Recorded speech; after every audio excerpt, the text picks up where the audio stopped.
Assalamualaikum warahmatullahi wabarakatuh.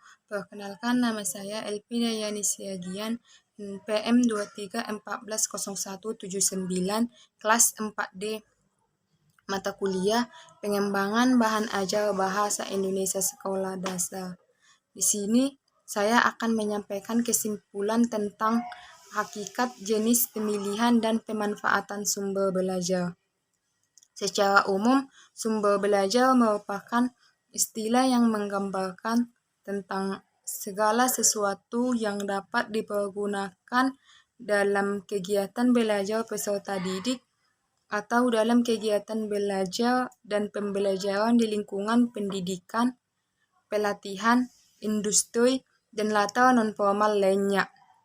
Bahan ajar adalah bahan yang terstruktur secara rapi dan rinci, menguraikan tujuan yang ingin dicapai, serta mendukung peserta didik untuk termotivasi belajar secara mandiri dan sebagai bentuk menghindari kesulitan belajar peserta didik. Bahan ajar menjadi kunci guru agar lebih memperhatikan materi pembelajaran untuk menciptakan tujuan pendidikan sesuai kompetensi yang telah direncanakan sebelumnya. Jenis-jenis bahan ajar memiliki jenis-jenis yang seperti yang dapat diuraikan oleh Prastowo 2012 yang membagi bahan ajar berdasarkan berbagai aspek seperti bentuk, cara kerja, sifat, dan substansi atau isi materi. Menurut bentuk bahan ajar A, bahan ajar cetak atau printed. B, bahan ajar dengar atau audio atau program audio. C, bahan ajar pandang dengar atau audio visual. D, bahan ajar interaktif, interactive teaching materials. 2. Menurut cara kerja bahan ajar A, bahan ajar yang tidak proyeksikan. B, bahan ajar yang memerlukan proyektor atau digunakan dipelajari.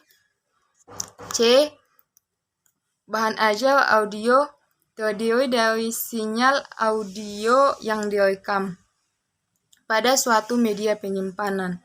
D, bahan ajar video memerlukan alat pemutaran.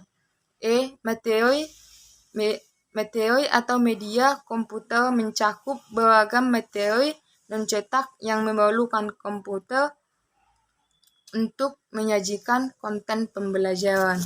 3. Menurut sifat bahan ajar A, bahan ajar berbasis cetak. B, bahan ajar yang dipraktikkan atau proyek.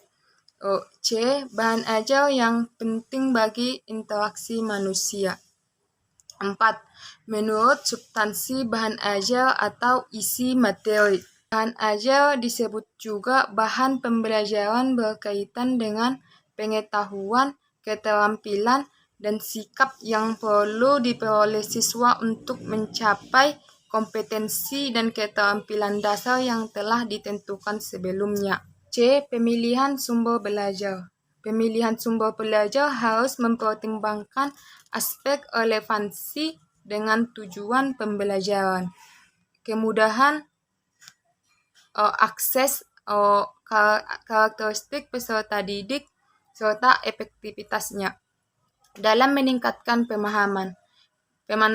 Memanfaatkan sumber belajar yang optimal dapat dilakukan melalui berbagai strategi seperti penggunaan teknologi dalam pembelajaran, pemanfaatan lingkungan sekitar sebagai media pembelajaran, serta kolaborasi dengan berbagai pihak untuk mendukung proses pendidikan.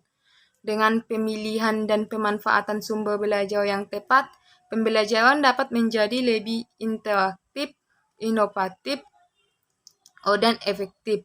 Oleh karena itu, guru dan tenaga pendidik harus mampu mengelola sumber belajar dengan baik agar tercipta proses pembelajaran yang berkualitas dan berdaya guna. Cukup sekian kesimpulan yang dapat saya sampaikan. Assalamualaikum warahmatullahi wabarakatuh.